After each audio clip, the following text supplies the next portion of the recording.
Bunları genelde stres etmeye konuşabilirsin. Başlayabilir miyim? Gerçekten çok soğuk.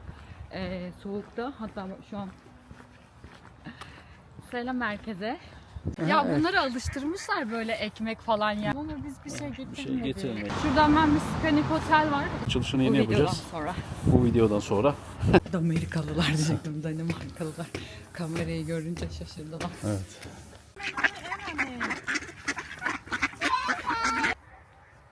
Küçük göstereyim. Şöyle kutumuzu açacağız. Biraz daha kadraj. Yüzler gülüyor. Kutu açılış yapacağız şimdi. Bir sonraki bölümde. Anneme bir iki Sesimiz geliyor umarım. Artık gürültü seslere elveda. gözüküyor. Şöyle gösterebilirim evlerden. Siz de görmüş olursunuz. Ben uzaktan çekeyim sana. Zaten sana şey görüyor. Şöyle buz makineleri var.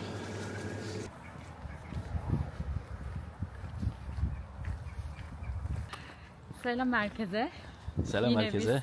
Yine biz. Bugün biraz evimizin çevresini çekmek istedik. Arkada bir parkımız var. İşte otobüs durağını, metro durağını, metro değil, tren durağını Tren durağı. çekmek istedik. Bir de mikrofonumuz vardı. Mikrofon kutu açılımı yapacağız parkta. Evet. Beraber açalım dedik. Bir önceki video izlediğiniz için teşekkür ederiz. Yakın çevremizden çok güzel geri dönüşümler aldık. Çok güzel yorumlar aldık bu arada. Evet. Herkese teşekkürler. Evet. Yapıcı eleştiriler de aldık. Evet. Onları dinliyoruz. Evet, onları kendimizi biraz düzeltmeye çalışıyoruz. Amatörüz. İnşallah zamanla olacak. Evet, olacak Yapacağız. zamanla. Evet, yapacağız. Bugün biraz süslendim. Evet, bir önceki videolarda bakımsız olduğumu da söylemişlerdi. Buradan Hacer'e selam olsun. Öpüyorum onu kocaman. Ama çok soğuk ya. Şöyle, burası gerçekten çok soğuk. Soğukta hatta şu an Şöyle kamerayı Şey çevireyim oluyor. istiyorsan bir de gösterelim. Şöyle bir taraftan da konuş. evet, burası gerçekten çok soğuk dediğim gibi. Yani o kadar soğuk ki böyle hani giyineyim, makyaj yapayım, çıkayım havasında olmuyorsun. Evden çıkma isteğim olmuyor dışarıda işim olmadığı sürece.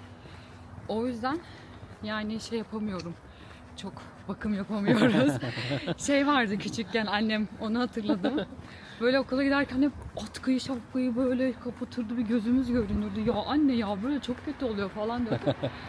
Soğuğun süsü olmaz diyordu. Soğunsuz olmaz anne. Anneme selam. Evet, anneme çok selamlar. Annemin bu sözüne şu an çok kıymet vermeye başladım gerçekten. Soğuk olunca öyle oluyor. Evet, çok fena. Baksana, gözüm aktı. Benim de gözlerim akmaya başladı Aynen. bir taraftan. Soğuğa alışkın değiliz yani. Evet. Ama değil. alışacağız. Yapacak bir şey yok. Evet, maalesef Evet. diyormuşum. Yok ya, Şöyle seviyorum. caddemize geldik. Şöyle bir caddemizi gösterelim. Burası bizim evin arka sokağı diyebiliriz. Bugün pazar bir de şu an saat 3. Dükkanların hepsi kapalı. Aslında birkaç içini çekmek istediğim şeyler vardı, dükkanlar vardı. O da artık başka bir zamana yapacağız onu da inşallah. Bir dahaki blokta. Evet. Bir sonraki blokta. Evet. Şuradan ben bir Skanik Otel var. İskandinavya ülkelerinde bayağı zincirlenmiş Evet, bir otel. zincir otel. Zincir otel. Evet. Her yerde var. Konuşamadım. Aynen. İlk geldiğimde çok girmek istemiştim buraya ama benden güzel sulu bir damca istediler. Bakacağız artık. Yani aslında videoda bazen böyle damca şeyler de söylemek istiyorum. Hani video içerisinde günlük hayattan kullanabileceğim şeyler, böylelikle hem beni de motive etmiş olur. Damcaya daha çok çalışmış olurum. Çalışıyorum ama biraz daha çalışmış olurum. Gerçekten çok soğuk ya. Kafam var ya şu an. Ay. Evet, otobüs durağına geldik. İstersen gösterebilirsin. Şöyle Bomboş. göstereyim. Yani Evet, şu an. bomboş. Pazar olduğu için bomboş. Kimse yok. Evet, kimse yok. Bomboş. Rüzgarı gelebilir biraz. Çünkü kulaklık şu an yok. Kulaklık açılışını yeni Bu videodan yapacağız. sonra. Bu videodan sonra. İleriki bölümlerde olacak. Buradan karşıya geçelim hayatım. İleriki bölümlerde olacak. Artık sesler biraz da net olacak. Ailemize yeni bir üye geliyor. Çekeyim ailemize. Genelde işte otobüse bir yere gitmek istediğimde buradan biniyoruz. Yani İstanbul'daki arkadaşlarıma selam olsun. Evet, selam Çok olsun. alışılmışın dışında bir görüntü. anda tren istasyonuna bağlanıyoruz.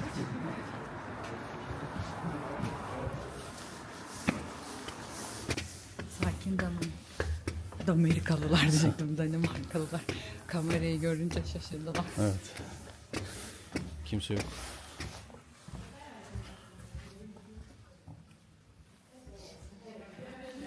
Burası bekleme yeri. Arkadaşlar.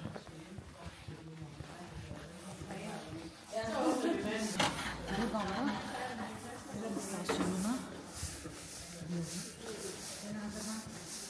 treni Türkiye'ye gideceğiz zaman kullanıyorum.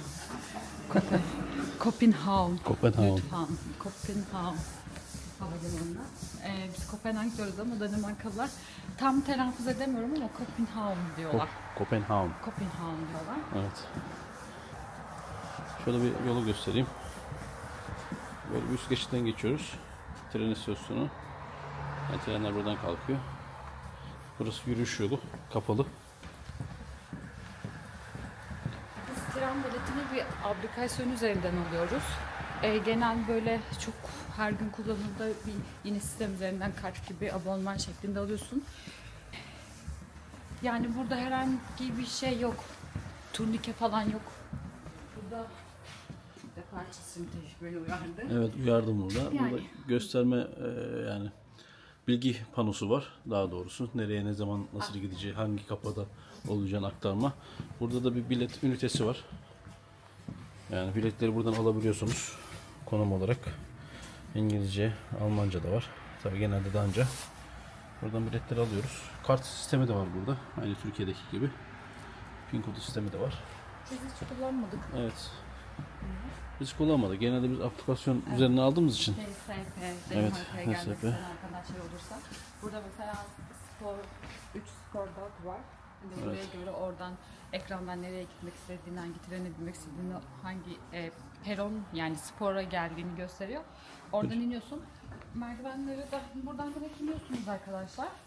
Treninize biniyorsunuz. Herhangi bir turnike falan yok. Size güveniyoruz diyorlar. Ama bazen şeytan da dürtebilir diyorlar. İçeride kontrol ediyorlar biletleri bu arada. Yani yolculuğumun %50'sinde 60'ında denk gelmişimdir kontrole. Çoğu zaman da gelemeyebiliyoruz. Ama yakaladıklarında eğer biletsiz bindiğinde güzel bir ceza yiyorlar. Evet, ortalama minimum 1000 kron Evet. cezalar. Genelde yani girişlerde herhangi bir kontrol olmuyor. Ansızın yani herhangi bir duraktan trene diye binip çıkıyor. çat diye yani trene binip aniden bilet kontrolü diye geliyorlar yanınıza. Biletiniz yoksa eğer o an kestirebiliyorsanız o an kestirebiliyorsunuz yakınsanız eğer. Ama kabul etmiyorlar. Çoğunlukla kabul etmiyorlar ama bazen de alternatif sağlayabiliyorlar. Çok nadir şekilde. Yani o kişiye denk Evet, gelirsen kişiye gibi denk bir şey gelirsen. ama çoğunlukla kabul etmiyorlar. Ve yani şöyle bir şey, genelde eğer vagonun içinde bir yabancı görürlerse öncelikle ve özellikle onlarınkini kontrol ediyorlar. Yani hani hangi milletten olduğunu bir önemi yok. Önemli olan Danimarkalı olmaması. Biz de tabii onların güzel genlerine nazaran Danimarkalı olmadığımız çok çabuk anlaşılıyor. Anlıyorlar yani. Anlıyorlar, evet. Yani bir sorun yaşamadık. Dediğim gibi bileti alırsak sıkıntı yaşamıyoruz. Bu arada konu açılmışken de söyleyeyim. Havasından dolayı hani genelde ülkenin iklimi nasılsa insanlarda öyle olur gibi bir düşünce var ya.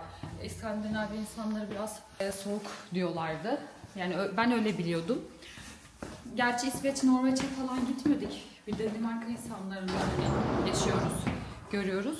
Gerçekten çok tatlı insanlar bu arada. Yani hani şeyler, çok yardımcılar, çok güler yüzlüler, yolda karşılaştığında tanımadığın halde selam verirler ya da herhangi bir problemin olduğunda, bir soru sorduğunda tabii ki yardımcı olabilirim deyip eğer sorunu çözebiliyorlarsa elinden geldiğince çözmeye çalışıyorlar, yardımcı olmaya çalışıyorlar.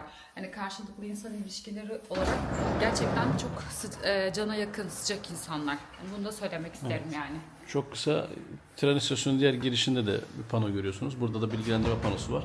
Hani belki zamanınız kısa diye merdivenlerden koşarak ya da asansörü kullanarak yetişebilirsiniz yani. Bunu da düşünmüşler. Mesela şurada Job Center'da gösterelim. Aşkım. Evet, Job Center. Job Center burada yani iş bulma, bizim iş kur gibi mi oluyor? İşkur. Işkur'la ortalama Ama aynı. Işkur buluyor mu güzel? Tabii buluyor. Yani aynen Aynen. onun gibi bir şey. Gidiyorsun orada işte CV'ni veriyorsun. Kişisel Önce- görüşmeler yapıyorsunuz aynen, burada. randevu alıyorsun. Birebir görüşme yapıyorsunuz. Senin eğitim durumuna göre daha çok hani bizim yabancı yurt dışından gelen insanlar için söyleyeyim. Senin biraz danca dil bilgini yani dilini ölçüyorlar. Konuşabilirliğine bakıyorlar. Ona göre iş bulmakta yardımcı oluyorlar açıkçası. Yani Seçenekleri sunuyorlar aslında. Evet. Hani mesleğine göre seni yönlendiriyorlar. evet. Ama genel olarak meslek ön planda, ama şöyle meslekte herhangi bir açıklık yoksa ortalama yani senin mesleğine yakın bir şeyler, yönlendirmeler yapıyorlar yani genel olarak Evet. öyle oluyor. Evet. İş konusu açılmışken şunu da söyleyelim o zaman. Burada 8 saat çalışma zorunluluğu yok gibi. Evet. Yani Saat üzerinden olduğu Evet, için bir evet. zorunluluk yok. evet. Ama hani bazı koşulları sağlayabilmek adına mesela biz şimdi atıyorum kalıcı oturum almaya çalışıyoruz. Bunun için sana işte hani haftada minimum 37 saat çalışman Evet, gerekiyor. minimum 37 saat. İşte 4 yıl boyunca vesaire gibi şeyler oluyor. Onlar da hani Onlar güne aynı- vurduğunda evet. yine 7-8 saat gibi 7-8 bir şey saat oluyor. gibi yapıyor. Evet. Onu ileriki zamanlarda yeni bir blokta detaylı oturum ve çalışma izni diye ekstradan size Evet. bilgi veririz. Evet. Ya da mesela 3 saat bir başka bir işte, 3 saat farklı bir işte de hani 2 ayrı işte de çalışabilirsin Tabii bu arada. çalışabiliyorsun. 3 işte de çalışabiliyorsun. Aynen. Senin şeyine bağlı yani tercihine bağlı genel Evet. olarak. Hani Askeri ücret muhabbeti burada çok yok. Aslında burada genelde saat üzerinde olduğu için yani saat ücreti var. Hani belirli bir asgari ücret yok. Çalışmalar genelde saat üzerinde olduğu için saat hesaplıyorlar genel olarak. evet. Yani ortalama minimum en düşük saatte ortalama 100-125 kuruş civarı falan. Evet. Yani günde 8 saat haftanın 5 günü çalışırsan ayda bir 15-16 bin kron kazanabilir miyiz? Tabii ortalama yani minimum öyle net eline geçen Evet. net olarak 15-16 bin Evet. kuruş geçiyor yani. Burada devlet de çok müthiş bir şekilde Vergi. vergisini alıyor yani. Tabii canım, vergi sistemi biliyorsun, vergi Yani ülkesiyiz saatliğin 150 kronsa 50 kronunu devlet kendin alıyor. Tabii. Üçte birini. gibi. 100 kronunu sana veriyor gibi. Onu da evet dediğim gibi daha detaylı çekeriz. Şimdi Biz parkımıza geldik bu arada. Yürüyüş hemen parkı. evimizin arkasında güzel bir yürüyüş parkı Şöyle bir var. ağaçları da alayım. Gerçi ağaçlarda yaprak kalmadı ama genelde hepsi yerde. Şöyle bir size de görsel olmuş olur bir nevi. Böyle spor alanı var. Genelde havalar soğuk ama burada tercih edilmiyor tabii yaz ayları. Evet. Genel olarak şu gelen arkadaşı görmüş olduğunuz gibi mesela çoğu kişi koşuyor burada. Koşu olarak herkes yani yaşlısı, ihtiyarı, genci fark etmiyor. Genelde yürüyüş de yapıyorlar. Herkes sporunu yapıyor bir nevi. Yani sporcu bir ülke daha doğrusu. Uyumayı Ya işte, tercih etmek evet. yerine genelde koşu ve spor olarak da devam ediyorlar. Yani şöyle benim gibi eğer hava soğuk diye eve kapanırsam ülkede dışarı hiç çıkamazsın. Yani hani yazın bile ceketsiz ben dışarı çıktığımı bilmiyorum. Gerçekten hani onlara göre sıcak olabilir. Hani normal alışmışlar artık ama bize göre yani bana göre gerçekten çok soğuk yani. Yazın bile kısa kolla dolaşamıyorum. Hani güneş olsa bile rüzgarı oluyor. O rüzgar da insanı şey yapıyor. Yani böyle ne bileyim açık alanda güneşin altında otururken okey. Güneş seni yakıyor. Ama böyle yürüdüğünde bir gölgelik alana hani güneşin tam vurmadığı bir alana girdiğinde gerçekten üşüyorsun. Yani soğuk. Genel olarak Derdimi anlayabiliyor musunuz soğuk? Hani bunu daha ne kadar dillendirebilirim ama soğuk. soğuk bir ülke olduğu için alışmak zor. Ya ben bile alışamadım. Ben daha eskiyim bir nevi. Değil mi hayatım? Evet. Seni de alıştıracağız zamanla artık. Evet bence İnşallah. zamanı geldi. Evet. Böyle işte kahvemizi alıyoruz bazen böyle. İşte kalın giyiniyoruz. İşte bir hava alalım. Çıkıyoruz. Bu parkta oturuyoruz. Mini bir gölümüz var. Sakinleri var. Yani iyi oluyor. Hayır. İşte gördüğünüz gibi böyle. Tatlılar yani. Tanımasak bile genelde selam veriyorlar. Mutlaka selam vermeden geçmiyor. Bu arada bir şey söyleyeyim mi? Göl buz tutmuş. Dikkat ettin mi? Yani ben de biraz daha durursam ben de üşüyeceğim. Şöyle göstereyim size de arkadaşlar. Çok da yaklaşmak istemiyorum. Belki ayağım koyar. Manzara da çok güzel yani. Ekrana da çok güzel çıkıyor daha doğrusu. Bu arada reklam değildir. DJI Poco 3, Osmo Poco 3 kullanıyoruz. Görüntü gerçekten çok harika. 4K olarak bir görüntü çekiyor. Arkada at çiftliği de var bu arada. Bilmiyorum bugün tatil, sakin insanlar gelmişler mi de bilmiyorum. Atlarını buraya bırakıyorlar. Yani at çiftliğinde bakılıyor atları. İşte tatil günlerinde falan sahipleri gelip atlarıyla mini bir burada koşu ya da sürüş, yürüyüş. Evet, genelde bakım yeri. Evet. Yani herhangi bir bakım yeri olmazsa, yani bir çiftliğiniz yoksa ya da ata bakabilecek bir yeriniz yoksa, burada belirli bir ücret karşılığında aylık ya da yıllık ödemelerle beraber burayı kullanabiliyorsunuz. İstediğiniz zaman gelebiliyorsunuz genelde. Belirli koşu, yürüyüş, daha doğrusu uzun koşu değil de genel olarak kısa, yani hafif tempolu koşu yürüyüş yolları var. Ona göre yani dışarı alana bırakmak için parkurlar falan da var. O şekilde bir sistem kurmuşlar. Bence çok iyi bir sistem. Hani Türkiye'de böyle bir şey yok benim bildiğim Var mı? kadarıyla. Belki vardır. Türkiye'de yok. Herkes özel beslediği için genelde böyle bir tarz yok. Bana geliyorlar. Ya evet. bunları alıştırmışlar böyle ekmek falan yem vermeye. Muhtemelen biz de buraya gelince bize hani ekmek falan vereceğiz diye sandılar. Kıyamam ama biz bir şey Bir şey getirmedik. getirmedik. Gelin hadi gelin. Çok tatlılar ya şapşikler. Aslında akşam değil, yani benim bugün çıkarken aklımdaydı, akşam da aklımdaydı daha doğrusu da, hani iş yerinde bazen artıyor, genelde onları getiriyorum ben. Unuttum bugün. Yani getirmedik, yani yapacak bir şey yok. Bir dahaki Kıyamam sefere. ya. Nasıl pıtır pıtır geldiler bizi görünce. Fıtır fıtır. Gel. Geleceğim mi? Gelmez ki. Gelmez. Gelmez. Yani işte böyle alıştırmışlar. Alıştırmışlar. Ama yani. normalde yasak galiba değil mi? Normalde Vermek. yasak yani. Zaten Evet. ördekleri yani yasak ama Doğasında yaşıyorlar. doğasında zaten. yaşıyorlar, ama bayağı da şeyleri, kursakları diyoruz biz genelde. Boyunun ön kısmı bayağı bir dolu görünüyor. Baksana. Yürüyemiyor bile yani çoğunlukla. Aynen. Bunlar genelde stres atmak için gelip besleyebiliyorsunuz. Hay. Hay. Şunu yakından çekebilsem. Hakikaten bizde bir şey var diye. Evet. Ama size söz, yarın getireceğim size. Pıtır pıtır pıtır. Bu arada harika bir görsel Evet. şölen sunuyorum size. Tabii benim görselim ayrı. Bir güzel. Bak şimdi diğer aileyi gördüler. Oraya geliyorlar. şimdi Kameramanlarda da. Bir şey gören yok herkese burada. gidiyorlar. Büyük ihtimal burada var sanırım. Onlar verecek mi, yoksa çocuklar için resim çocukları için. çekecekler. Evet. Aslında güzel bir gölet, yani küçük bir gölet ama genel olarak şey göstereyim, şöyle park alanı da göstereyim size. Çok da büyük bir yer değil yani.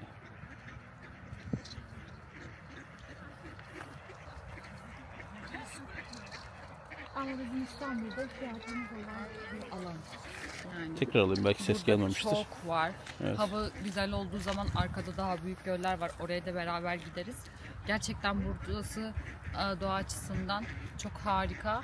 Çok güzel. Yani insanlar burada gerçekten çok huzurlu yaşıyorlar. Önce yaşıyorlar. Önce kendileri için yaşıyorlar.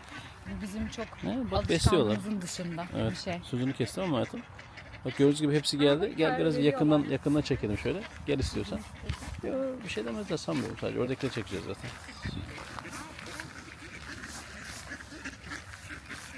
Hi. Can we talk video? Yani, Okay, tuzum tak.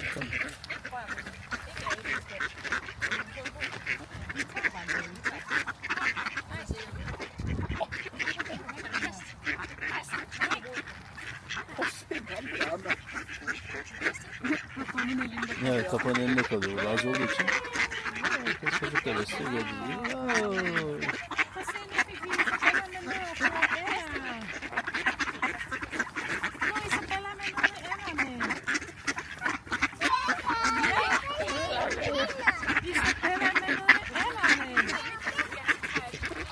Daha fazla rahatsız etmeyelim. Tak tutte. Takıldı. Takını mı? Siz? Böyle işte yani. Böyle hayat. Hayat burada sakin. Evet. Yani. Ayımız çıkmış. Birazdan hava kararacak. Çok küçük Kışın görünüyor hava buradan. çok erken kararıyor. 3.30-4 gibi Bakalım kararıyor. yakınlaşırsa. Evet, çok küçük.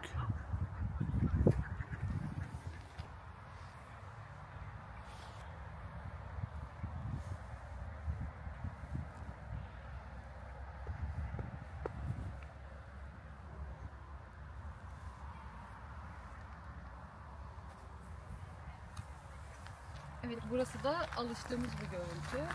Spor aletleri var parkta. Hatta Göstereyim burada şöyle. daha rahat yapabilirsin. Kimse yok. Hani bizi görüyorlar, bizi izliyorlar. Çünkü şeyde Esenler'de, İstanbul'da benim otobüse bindiğim durağın hemen arkasında böyle spor aletleri vardı. İnsanlar biniyordu ve gelen geçen izliyor diye rahat edemiyorlardı. Peki Edemiyorlardır yani. Ama burada bak bomboş yapabilirsin. Peki bunun için bize ne lazım? ne lazım? Güneş lazım. Güneş lazım. Yani havanın iyi olması lazım. Ama burada mesela yapılabilir sporunu. Peki buradaki görseller genelde Türkiye'de var mı peki? Mesela aletleri yönlendirme şeklinde mesela burada neleri çalıştıracak? Mesela burada var. Bir kişi koşuyor. Bizim bisikletçi. Uzun maratoncu. Şöyle. Şöyle. Bitti, tamam. Sporumuz bitti. Tamam. Bu kadar. Aa, bak eliptik işte bu. Ben her gün buraya gelip Evet, eliptik yapacak. Dikkat et. bir şey olmaz herhalde. Dikkat et. Deyip, Kahvesini de koyuyor önüne. al arkadaşlar. Yap. Yap. Yani burada Şöyle sakin. bir orman manzarasıyla beraber Aynen. karşında. Hani Şöyle Türkiye'deki yapabilirsin. o çirkin bakışlar da yoktur burada. Yani burada yok. Genelde kimse rahatsız etmiyor çoğunluk olarak. Böyle. Şöyle. Gelsem mi yarın bir saatliğine buraya? Ha. Gelebilirsin. Oha, ekranı bile var. Evet. Ekranı var tabii, ekranı. Ben bilmiyorum. Ekran da var burada. Dijital zaten. Dur, kolum var orada. Şöyle yapayım. Aynen. Şöyle hareket edebilirsin. Böyle. Ekranı çekeyim. Hızını ve verdiğin kalori falan var sana. Oha. Tam göremiyorum. Evet, var. Hızın da var. Evet, kalori de şu an var. bir kalori yakmışım. Evet. Görmüş olduğunuz gibi. Bir kalori gitti. İyiymiş. Artık O buradasın iki belli. Buradayım artık. Beni ararsanız buradayım.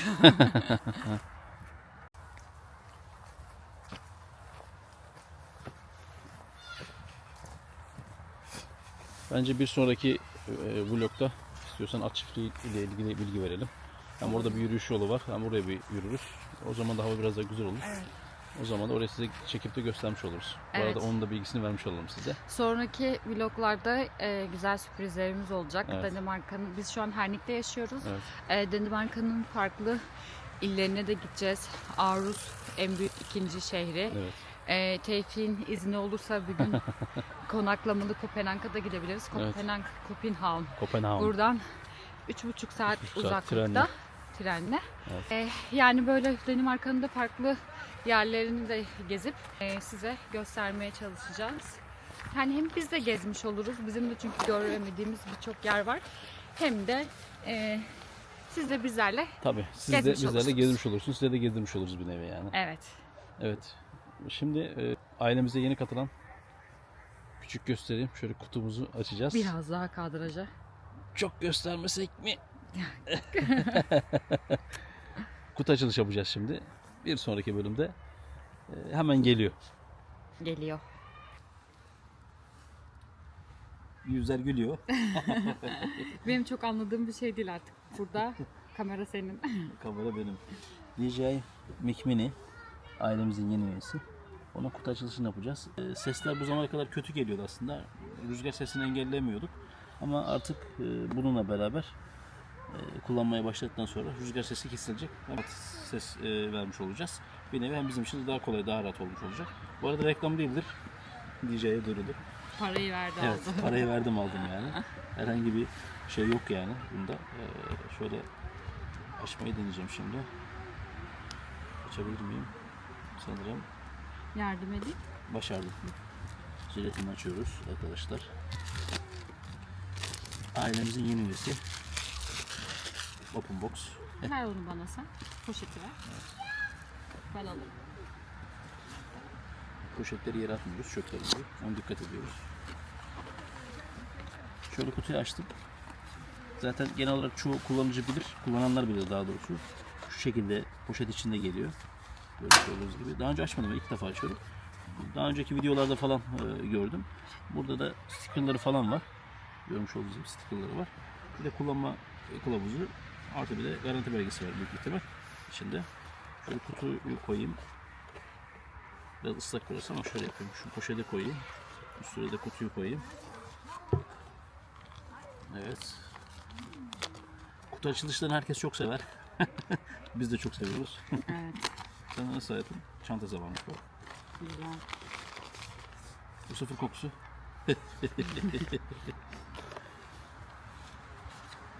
Şöyle bir etiketi çıkıyor.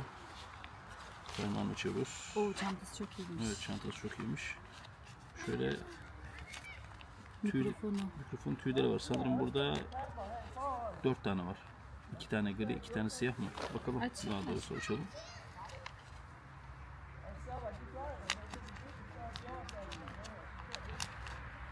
Evet, 2 tane siyah. Şöyle bir tane siyah. Montunu Evet. montun değil ya. Kürkünü. Uyuyor. Böyle 2 tane de gri var. 2 tane de içinde var. Hepsini çıkarmak istemedim. Şöyle koyalım şöyle.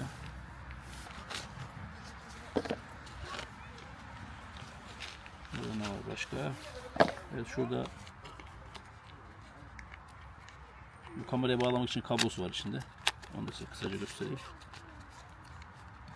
Evet, şöyle. Ve bir de şarj cihazı için aparat var içinde. Onu da koyup kenara. Ve geldik asıl meseleye. Hayatım, bunu sen aç. Açayım. Sanırım eldivenlerimi çıkarmam Çıkarmamam gerekiyor. gerekiyor.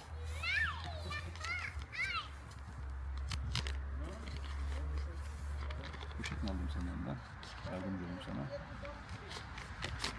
Oh. Evet.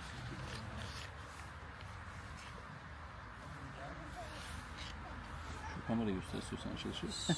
Şöyle. Evet, hayırlı olsun. Bismillah. Evet, misafirlerimiz geliyor. Şunu bastırıyorsun. Bastır. Bastın, açıyorsun. Oo. Aç bakalım, güzel. Şöyle. Bastırıyorsun. Açılıyor. DJI Mitch Mini. Ailemize hayırlı olsun. Şimdi biz bunun kurulumunu yapacağız. Ondan sonra size bunun sesiyle sesleneceğiz. Yani mikrofonla sesleneceğiz. Bakalım aradaki farkı görebilecek misiniz ya da nasıl olacak? Tabii. Görüşürüz o zaman. Hemen geliyor. Ses deneme 1-2. Ses deneme 1-2. Sesim geliyor mu mikrofondan? Çok merak ediyorum.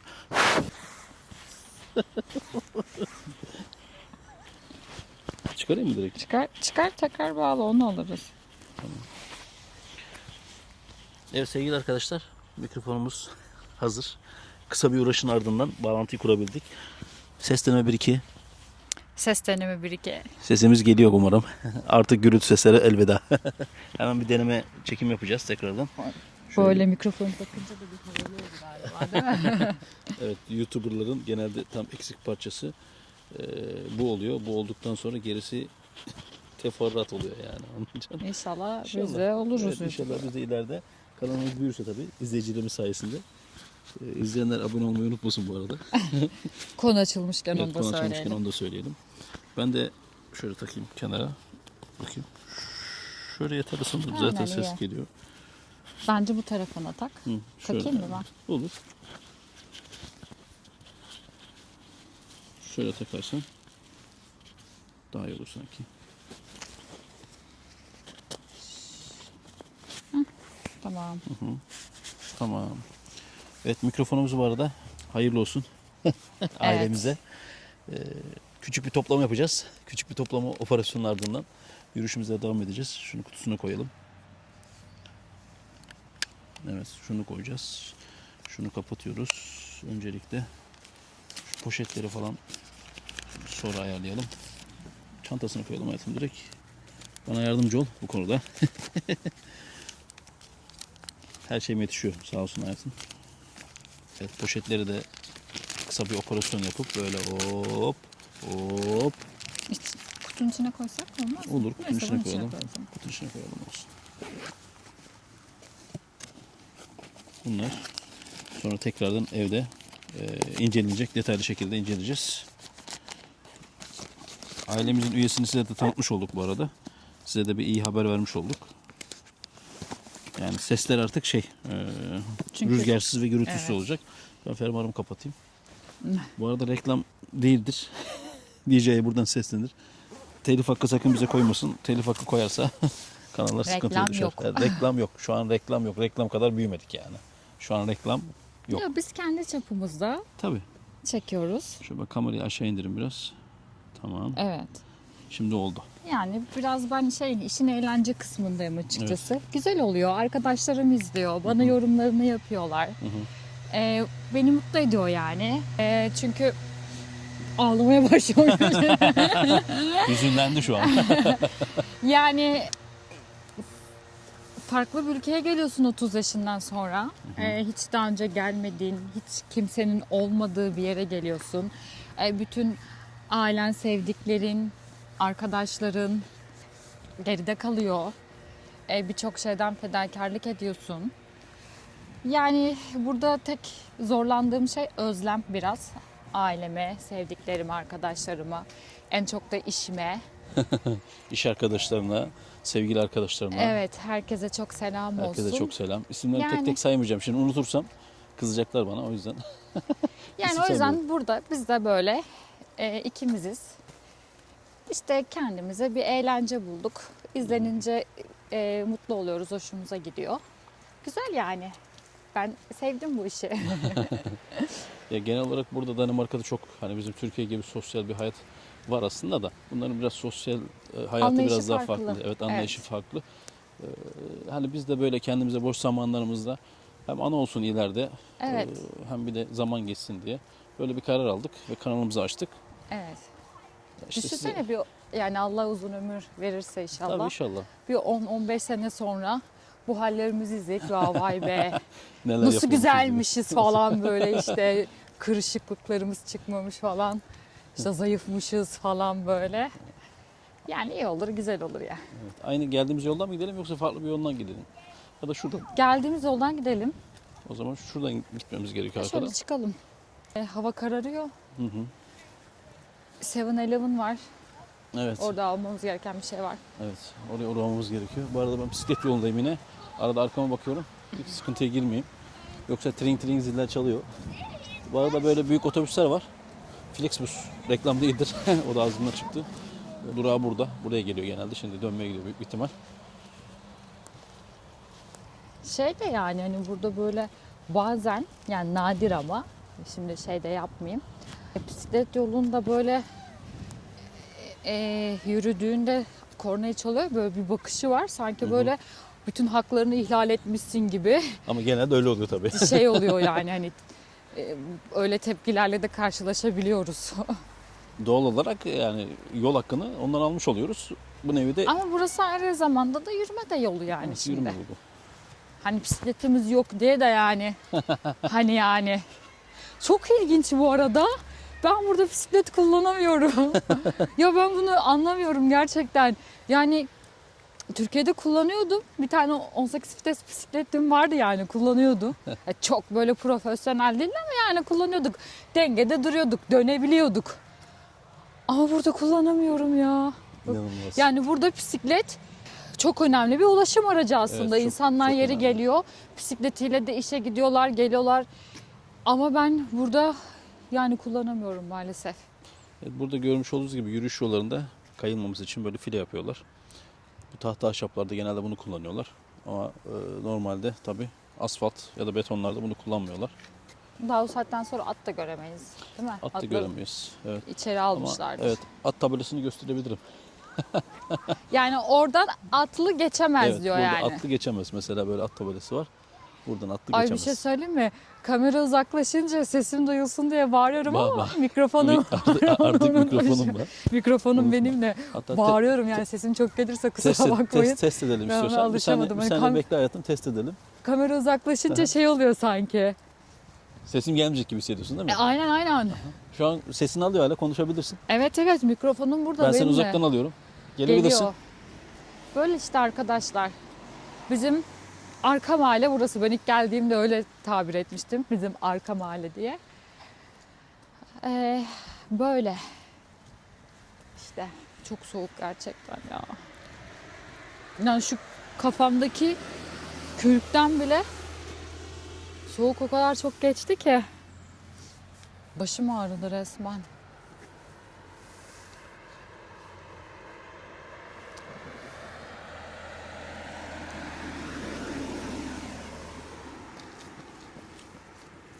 Biz bekliyoruz ama koşucu Terini soğutmak istemedi galiba. terini soğutmak istemediği için yürüdü. Let's go. Biz de yeşilde geçiyoruz. Kuralcı bir ülke olduğu için bütün kurallara biz de uyuyoruz yani. Zaten buna normal Türkiye'de uymamız gerekiyor. Ama biz her zaman uyuyoruz. Bak şimdi bir önceki videoda demiştim ya evin içinde bak şu mum detayını çeker misin aşkım? Çok da hani böyle şey yapmıyordum. Hani evin içini mumla Tam da aydınlatıp görünmüyor ama, aha. dışarıda deli gibi elektrik yakıyorlar dediğimin örneği bakın. İçeride ufak cılız bir mum yanıyor. Evet. Ve dışarıda şöyle bir Işıklandırma, Işıklandırma var. Tam da görünmüyor yapmışlar. sanırım ama kameradan. bu bence az bile. Evet, şu kapıyı göstereyim sadece Aynen. geçerken. Çekmek de istemiyorum. Belki çıkar camdan kızabilir. Sonuçta Özel, benim bir özel mülk hayata, sonuçta. özel mülke giriyor yani. Ne burada çok perde anlayışı da yok. Evin direkt içerisi de gözüküyor. Yani şöyle gösterebilirim evlerden. Siz de görmüş olursunuz. Ya seviyorlar hayatı ya. Mesela Baksana. şurada Yani hani aslında biz de böyle gördükçe şey yapıyoruz. evdeki ışık detayını göstermek isterdim ama mesela mum şeklinde lamba, avize daha doğrusu. Onu gösteremem şu an. Evet. Belki görür kızarlar. Zaten olmaz yani bir de. Bir de Aynen. genelde elektrikli araba çok olduğu için her garajda böyle görülmüş olduğunuz gibi Tesla'nın elektrik düzeneği var. Ona dikkat ediyorlar. Evet, Bu mesela bina Lale Hill diyorlar. Lale Hill. Şöyle bir ev var. Yani burada çok yüksek katlı bina göremeyiz. Yok denecek kadar az. Evet. Ha, hiç yok mu? Var tabii ki. Ama genelde evler böyle. Şöyle koşucu yol verelim.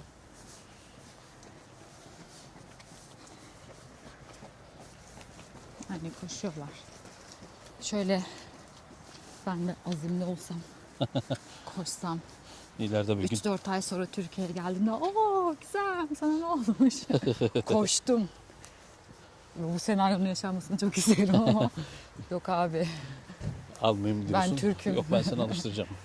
Bu arada arkadaşlar ben koşuyordum. Uzun zamandır koşmuyorum tabii. Ortalama bir senedir falan koşmuyorum. Minimum koştum 15 kilometre falan boş zamanlarımda koşuyordum sürekli. Çünkü burada yapacak iş fazla olmadığı için koşuya başlamıştım. Buradan Nusret'e ve Onur'a kucak dolusu sevgiler. Onlara selam olsun. Genelde bu koşu işini kamerayı çevireyim size konuşayım şöyle. Genelde koşu işini Onur'la beraber Nusret'le beraber ilk koştuk. İstanbul'da iki köprü arası ilk koşum olmuştu. 2 tur yaptık böyle. Ertesi gün inanın yürüyemiyordum yani. O derecede sıkıntılar yaşadım. Tabii vücut alışkın olmadığı için. Bu arada panolardan renklendirme olduğu için ışık o yüzden değişiyor.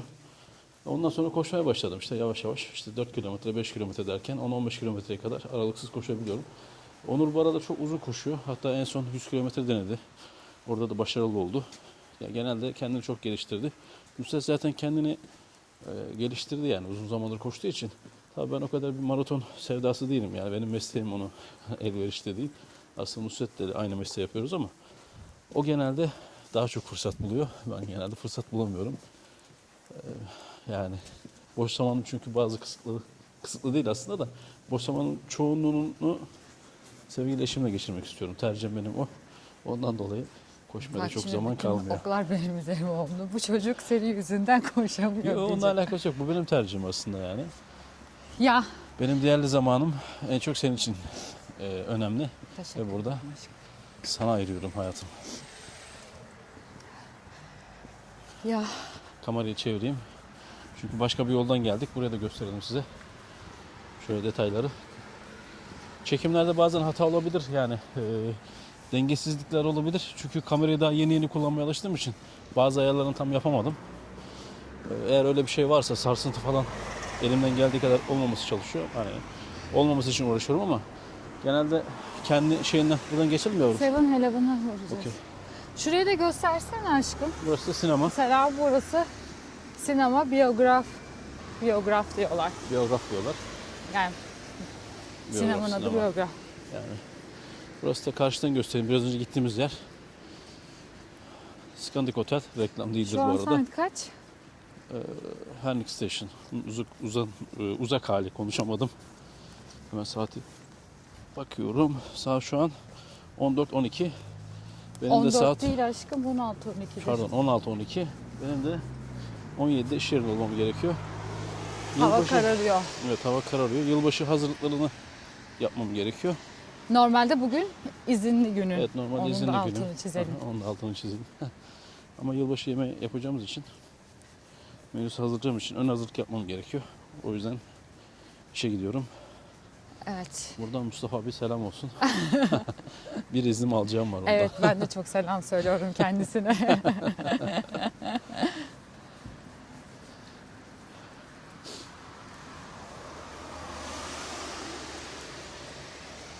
Hava çok soğuk. Evet ya. Ellerim üşüdü. Ben Felaket eldiven almayı üşüdüm. unuttum bu arada. Ha? Eldiven almayı unuttum. O yüzden ellerim üşüdü. Al şunu al. Yok bir yok. tanesini. Yok yavrum. Bitti zaten işimiz. Şimdi Sevin eleman olacağız. Ondan sonra eve geçeceğiz. Üzerimi değiştireceğim. İşe gideceğiz. Kısacası orayı ben çekmeye çalışacağım. Hatta şu kamerayı biraz kısaltayım. Çünkü uzun olduğu için daha çok dikkat çekiyor. Evet, kısalttım. Çekilebilir bir şey alsaydım. Ne gibi? Alışveriş yaparken de çekerdik de. Ben uzaktan çekeyim sana. Zaten sana şey geliyor. Şöyle buz makineleri var. Kahve makinesini ödüyorsun. Hay. Burada küçük, büyük. Mayafa in Kings İyi, paket alabiliyorsun. Blue. Yani kahveyi sana dolu vermiyorlar. Birisi daha burada da var.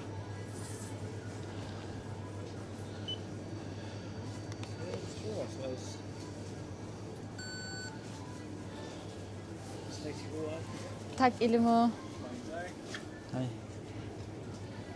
Bitti. bitti işim. Aldım. Gidelim o zaman. Aldığımı çektin mi? Aldığını çekemedim, sonunu yakaladım. Ama normalde konuştukların İyi hepsi oldu. geldi. Geldi Artık, mi? artık mikrofonumuz var. Aa, arkadaşlar danca konuştuğum duydunuz mu diyormuşum şimdi. Konuşuyorsun zaten. Hayatım. Ya özgüvenim yok. Özgüvenin var senin ama bir tek ortamın olmadığı için daha tam. Şimdi Evet. iş ortamı olmadığı için tam. İş ortamı olduktan sonra gerisi gelecek umarım inşallah. Aynen ya mo Aşağı. abayda. Gel. Tak canım kardeşim. Genelde yaya geçini durduğu zaman mutlaka dururlar. Eğer durmazlarsa, bunu polis görürse, evet görmüş olduğunuz gibi zaten durdu. Eğer arkasında polis ya da yakında polis olduğu zaman, eğer yaya geçidinde durmadığı zaman bizim Türkiye'deki ehliyet sistemi gibi burada da geçerli. Burada klip, aynı şekilde Klip. Türkiye'de Klip. bir klip alıyorlar sizden. Evet. 5 klip alırsa ehliyetiniz çöpe gidiyor. 3 müydü? 3. Ben yanlış biliyormuşum. Düzeltiyoruz. 3 klip iş. Yeniden tekrardan ehliyet alma sürecine giriyorsun. Evet, Sınavlar sıfırdan. falan filan. Sıfırdan okuluna gitmen gerekiyor. Evet. Yani bir de. Bizim için ekstra da bir durumu var. Biz mesela şimdi kalıcı oturum almak istediğimiz için canım benim ne kadar tatlısın. Hay. Korktum biraz. Korkuyorum. Şey bizim için ekstra şöyle bir hassasiyeti önemi var. Biz kalıcı oturum almaya çalışıyoruz. Yani daha çok var bunun için tabii ki ama bu bizden istenen şeyleri tamamladığımızda bizim sicilimize de tabii ki kontrol ediyorlar ve hani trafik cezası bile yememen gerekiyor. Buna yanlış yere park etmek de dahil. Oraya bir düzeltme Öyle. yapayım. Trafik cezası eskiden vardı. Onu kaldırdılar şimdi. Kaldırmışlar mı? Evet, şimdiki kanunda Ha, yok. ben de sizinle beraber öğrendim. Evet. O zaman Kanunda- yanlış yerlere park edebilirim diyormuşum. Yani işin esprisi ama bak yine geçenki videodaki dediğim gibi yine söyleyeceğim bunu. Orada adam bize yaya geçidinde yol verdiğinde ya cezaymış, polis beni görür ceza yerim düşüncesiyle değil. Orada benim olan hakkımı bana veriyor. Yani haklarıma saygı duyuyor. Evet. Buradaki insanlarda böyle bir düşünce var. Bu cezadan korktuklarından değil. Yani hepsi olmasa da çoğu bunu böyle. Ben buna inanıyorum. Bence çok haklısın. Olması gerekeni yapıyorlar. Evet. İşin özeti. Bu Mesela hassasiyeti burada bizim orada da bekliyoruz Türkiye'de. inşallah biraz zor Şoförlere olacak duyurulur buradan, iletilir.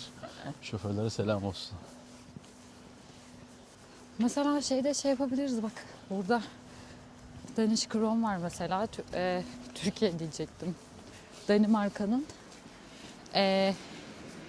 meşhur bilindik markası. Evet. Et. Reklam değildir bu arada. Aynen. Et. Sadece domuz mu? Yok. Et de var mı? Et var karışık genelde. Tavuk. Tavuk, et, Kırmızı et, domuz, kırmızı domuz. et. Evet. Evet. Kesim yeri. Evet. Buranın Şu mezbası gördüğünüz- burada Aha, mesela. komple büyük yer. Herniği. Böyle boydan boya. Burası. Yani bizim bir nevi Türkiye'deki kesimhane, mezba diyorlar bazıları. Bazıları kesimhane diyorlar. Onun gibi bir yer. Evet. Şey yani çok köklü bir Firma. firma. Yani burada konuşulanlara göre hani buraya işe girmek zormuş, meşakkatli bir durummuş. Ya genelde şey yapıyorlar. İçeride çalışan bir arkadaşın yoksa neydi? Sponsor Arkadaşım değil. varsa. Sponsor değil de arkadaşın varsa. Sponsor Yani değil de tavsiye. referansı referans. önemli burada. Referans aklıma gelmedi. Yani Referans önemli. yine bizim şey gibi işte. Türkiye'deki Türkiye. bu aynı aslında. Yani referans konumu bakıyorlar bir nevi. Aynen. Torpil değil bu arkadaşlar bu arada referans yani yani personel şeylerin ihtiyaçlarını karşılayabiliyorsan içeride de bir referansın varsa Evet, okey. Ya burada Ama torpil evet yok. Ya onu şöyle örnek olayı vereyim. ne oluyor? Yok. Torpil olayı yok. Burada şöyle Torpil örnek olayı normalde ne demek? Yani o ihtiyaçları karşılamıyorsan yine de karşılamış, alıyorlar. Yine de alıyorlar.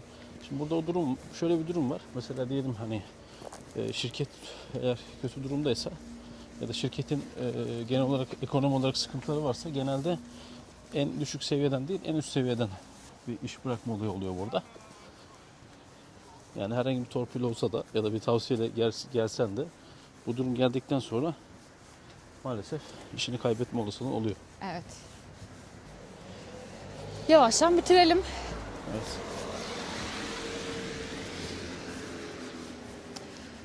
Evet aşkım kapanışı sen yap istersen ben çok konuştum. Evet sevgili arkadaşlar bizi izlediğiniz için teşekkür ederiz. Bugünlük bu kadar. Vlogumuzun sonuna geldik. Umarım sonuna kadar izlersiniz ve bizi çok mutlu edersiniz. Beğeni yapmayı Abone olmayı ve bizi takip etmeyi, bildirimleri açmayı. unutmayın. Bir dahaki vlogda Görüşmek üzere. hoşçakalın. Desteklerinizi bekliyoruz. Desteklerinizi bekliyoruz. Hoşçakalın. Hoşçakalın. Bye bye. Visis. Neydi Danca? Visis. Hayır. Görüşürüz. Tak for the Somel. This is Sena. Hi hi. Hi hi.